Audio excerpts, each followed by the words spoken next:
Hello and welcome to the Deception Tips podcast, where you will learn amazing cues to detect deceit that will help you read people like never before. I'm your host, Spencer Kaufman. Let's get started. Hello and welcome to episode 95 of the Deception Tips podcast. Last week we spoke about a type of person who may not exhibit signs of deception when they're lying. The reason is because this person lies frequently, so they have become used to lying.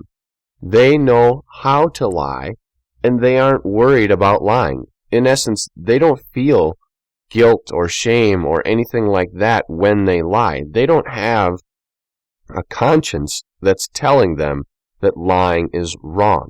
These people are pathological liars, and they tell lies like nothing. They simply speak and lies come out. You probably know someone like this. Now, this person may not be diagnosed as a pathological liar because they may not have all of the problems and things like that to qualify for a psychological disorder. However, you know that this person lies frequently, and it seems like they lie all the time. They kind of speak out of both sides of their mouth, so to speak.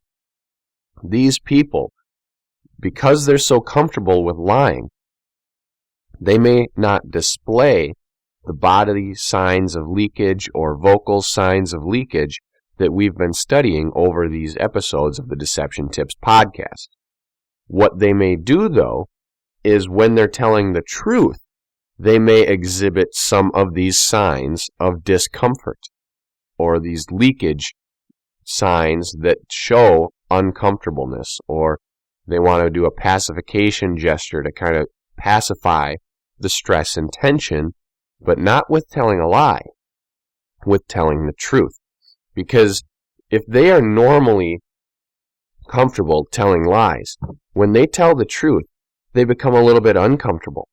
Therefore, they want to exhibit something to relieve that stress and tension involved in telling the truth. So you may see signs on pathological liars when they are telling the truth rather than when they are lying.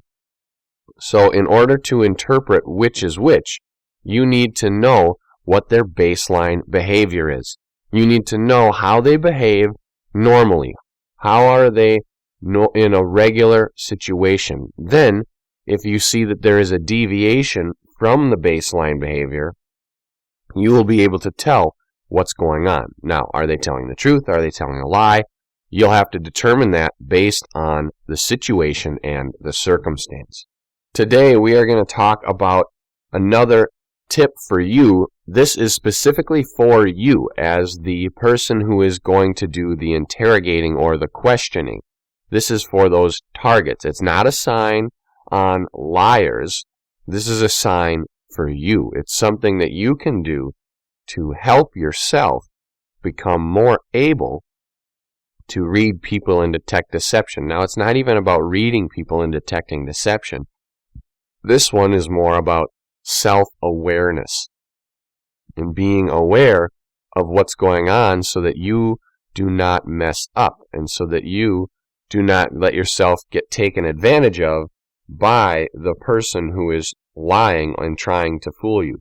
You need to pay attention and you need to know what's going on, because if you slip up and they know it, they may walk all over you and you might not ever get the truth.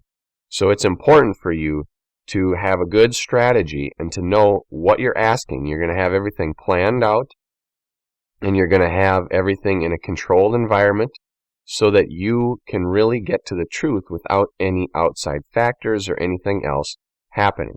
So we're talking about a feeling that you will get when you feel like you are really smart at knowing how to read people and detect deception, it's a good feeling. You're going to become more confident, and confidence is important. Now that you've studied a lot of these different signs and behaviors and everything like that, you're no doubt getting good at reading people and detecting deception. Therefore, you should be confident. However, you need to be careful to not be overconfident, because overconfidence is kind of like arrogance, or it could be pride, and it's a little bit foolish. when you become overconfident, you start to mess up, or you run the risk of messing up. And if someone sees that you're overconfident, they may try to take advantage of you by kind of leading you down the wrong path, so to speak. So watch out for overconfidence, because it can really mess up your lie detecting ability, because people will take advantage of that, and then you'll be in real trouble. So here it is. This is deception tip number 95. Take care not to be overconfident in your lie spotting ability. Liars may play on that confidence and use your power against you. Here it is again, deception tip number 95. Take care not to be overconfident in your lie spotting ability. Liars may play on that confidence and use your power against you. So what does this mean? Well, if you are detecting lies, and it is clear that you know what you're doing, that you are a little bit flaunting your abilities, and that you know how to read people and detect deception, and if you start calling out lies left and right, and then you tell people that you know they're lying, so there's no point in lying to me because I'll be able to tell. Or if you see a lie, you point it out and you say, you see what you did right there when you put your hand like this over your eye and then you did this? Well, that means that you don't really like whatever it is you just said, so you don't really believe it, and therefore it's potentially a lie. And I tell you this so you realize that there's no point in lying to me. If you tell people things like that and you show them that you are kind of the top dog and that you know what's going on, that's a little bit cockiness. And so if they interpret that as this guy is cocky, he's arrogant, he's a pompous, then they may not like you. They're going to have that dislike because you think you're all that, and no one likes that. Nobody likes it when someone else thinks that they're better than everybody else. No one wants to feel that way. No one wants to feel less than everybody else or less than a person. So if you start behaving that way and you get someone who is going to do something about it, then when they're telling you their story, they may start to do different things, whether they intentionally leak a certain sign or a few signs, or whether they tell you multiple different stories, or whether they just keep giving you the runaround. Essentially, it's going to make your job a lot harder. Therefore, it's better to be humble about your ability and to use it to point out truths and lies that matter, not just all the time and flaunting it, and then people really know, oh yeah, he can really read people. Wow, whoop-de-doo. That's not what it's for. You need to be humble in your ability so that you can use it when it's important. Now I'm going to give you some more examples of different things and reasons that people may start to kind of lead you astray and what to avoid, coming up right after this.